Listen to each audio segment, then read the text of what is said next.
মাসের প্রথম তারিখ গৌসে সামদানি ভূমিষ্ঠ উসালমে আব্দুল কাদের জিলানী। রমজান মাসের প্রথম তারিখ গৌসে সামদানি ভূমিষ্ঠ উসালমে আব্দুল কাদের জিলানী। নদীর ধারের রাস্তা দিয়ে আবু মুসা জঙ্গি যাইতেছিলেন, কোথাও যেন পাইল খুদা খুবই। এমন সময় দেখেন তিনি যাচ্ছে ভেসে একটি ফল, ক্ষুধার জ্বালায় খাইল সেটি, পরক্ষণে হয় খেয়াল কোন মালিকের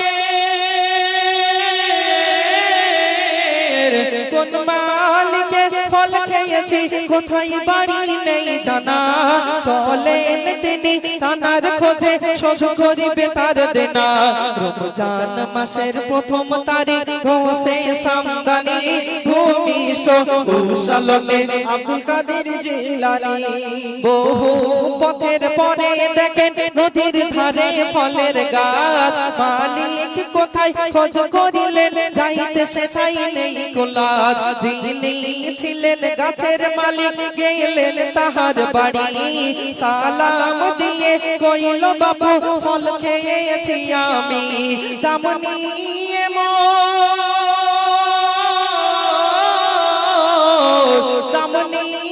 মোর মাফ করে দাও, ভুল করেছি আমি।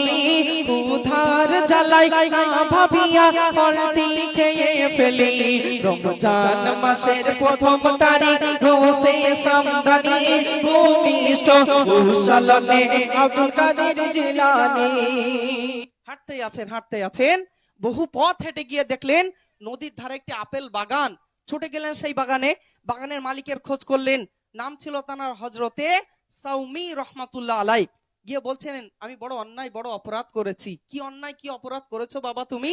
আমি নদীর পাড় দিয়ে হেঁটে যাচ্ছিলাম, হঠাৎ আমার অত্যন্ত ক্ষুধা পেয়েছিল। আমি দেখলাম একটি আপেল ফল ভেসে যাচ্ছে, সেই ফলটি আল্লাহর শুকরিয়া আদায় করে আমি খেয়ে ফেলেছি। তবে পরক্ষণে আমি ভাবলাম যে আমি বড় অন্যায়, বড় অপরাধ করেছি। কেন? এই ফলটি নিশ্চয়ই কোনো বাগানের মালিকের গাছের ফল, আমি তার বিনা হুকুমে খেলাম। আল্লাহর দরবারে আমি কিয়ামতের দিন কিভাবে মুখ দেখাবো?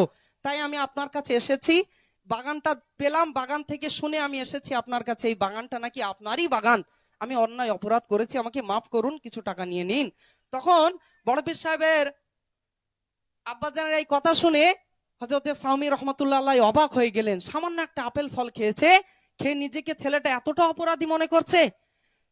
কত ফল বাগানে পাখিরা মানে খেয়ে নেয়, বাচ্চারা দুষ্টুমি করে গাছ থেকে পেড়ে খায়, কত ফল ভেসে ভেসে চলে যায়।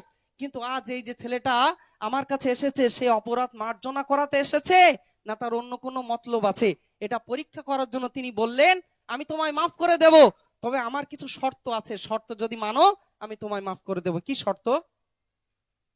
কইল মালিক মাফ করিব, শর্ত আমার আছে, বিয়ে যদি করো বাবা আমার মেয়ের সাথে, তবে অন্ধ খোড়া বাবা আমার অতি আদরের মেয়ে, মাফ করিব তোমার দেনা মেয়ের বিয়ে দিয়ে। তখন রাজি হলে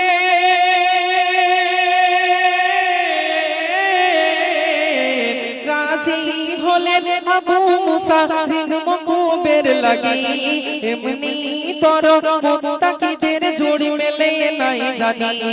রমজান মাসের প্রথম তারিখ গৌসে সামদানি ভূমিষ্ঠ উসালমে আব্দুল কাদের জিলানী। বলছে, আমি তোমায় মাফ করে দেব, তবে আমার একটি কানা খোড়া বোবা মেয়ে আছে, এই মেয়েকে যদি তুমি বিয়ের জন্য রাজি হও আমি তোমায় মাফ করে দেব। আচ্ছা বাবু, কানা খোড়া বোবা এইরকম মেয়েকে বর্তমান সমাজে আমরা বিয়ে করতে চাইবো বলে মনে হয়? সে কিছু করতে পারবে না, ঘরে এক কোনায় বসিয়ে রাখতে হবে, দেখতে পারবে না, কিছু বলতে পারবে না, কিছু শুনতে পারবে না। বর্তমান সমাজে কত ভালো ভালো মেয়ে অ্যাপাচি বাইক দিচ্ছে, তাও আবার ছেলের পছন্দ হচ্ছে না, বলছে বুলেট নেবো। ও আল্লাহ, কদিন পরে সে আর বার করছে না, তেল ভরতে পারে না। তো তখন বলছে যে এই মেয়ে যদি বিয়ে করতে চাও তাহলে তোমায় মাফ করে দেবো। বড় পীর সাহেবের আব্বাজান কেমন তাকওয়া, কেমন পরেজগারি, কেমন আল্লাহকে ভয় করতেন।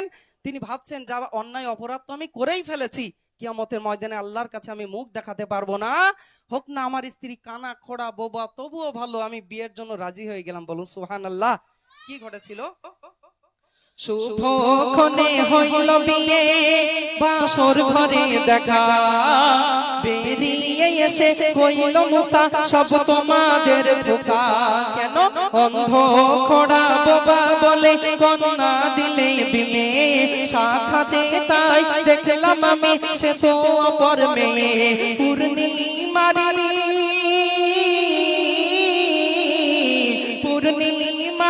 চন্দ্র সম নিখুঁত দেহের মানুষ, কানা খোড়া বোবা না তো সে যে হুরের সে রাহুর। বলুন সুবহানাল্লাহ। বাসর ঘর থেকে বেরিয়ে আসলেন, এসে বলছেন আপনি আমাকে ধোঁকা দিলেন। বলছে কেন? বলছে আপনি বললেন আমার স্ত্রী কানা খোড়া বোবা হবে, কিন্তু বাসর ঘরে যে মেয়েটা দেখছি সে তো কানা নয়, সে তো খোড়া নয়, সে বোবা নয়, পূর্ণিমা চাঁদের মতো চেহারা। এই মেয়ে আমার স্ত্রী হতে পারে না। তাকে বাসর ঘর থেকে বেরিয়ে যেতে বলুন, আমার স্ত্রীকে প্রবেশ করতে বলুন।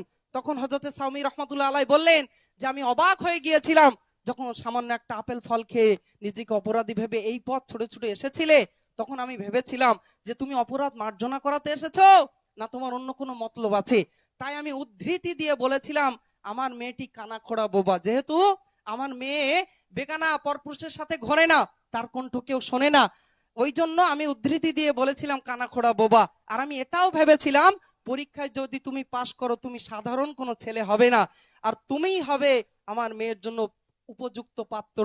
আজ যাকে দেখেছো ওই বাসর ঘরে, সে আর অন্য কেউ নয়, 18 পারার হাফেজা ওই মেয়েটাই হলো তোমার স্ত্রী। একবার বলুন সুবহানাল্লাহ। শেষ ছন্দে তিনি কি বললেন? দেখেছি বাবা সত্যিকারে তাকওয়া আছে তোমার, আমায় তুমি ভুল বুঝো না, মাফ করে দাও আমার। 18 পারার হাফেজা আছে তোমায় দেয়া কন্যাটি, যত্নে রেখো বাবা তুমি এইটুকু মোর দাবি। ওই মায়ের গর্ভে,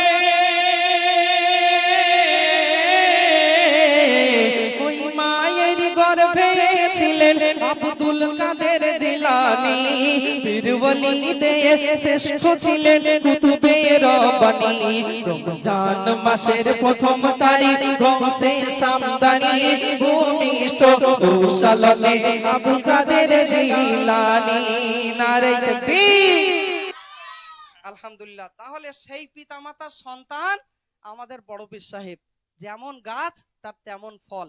কিন্তু বর্তমান সমাজে আমরা যারা স্ত্রীরা আছে তাদের গর্ভে যখন সন্তান থাকে, তারা কোরআন শরীফ পড়া তো দূরের কথা, ইসলামিক ভিডিও দেখা তো দূরের কথা, অনেকে আছে সিরিয়ালের পার্ট দেখে, এক পার্ট হয়ে গেল আবার দ্বিতীয় পার্ট, তৃতীয় পার্ট, এরকম ভাবে সিরিয়াল দেখে, গান সিনেমায় মত্ত হয়ে যায়। আবার বাচ্চা হলে একটু বড় হলেই সে যদি একটু কান্নাকাটি করে, তার একটু প্রয়োজন হয় মায়ের আদর ভালোবাসার।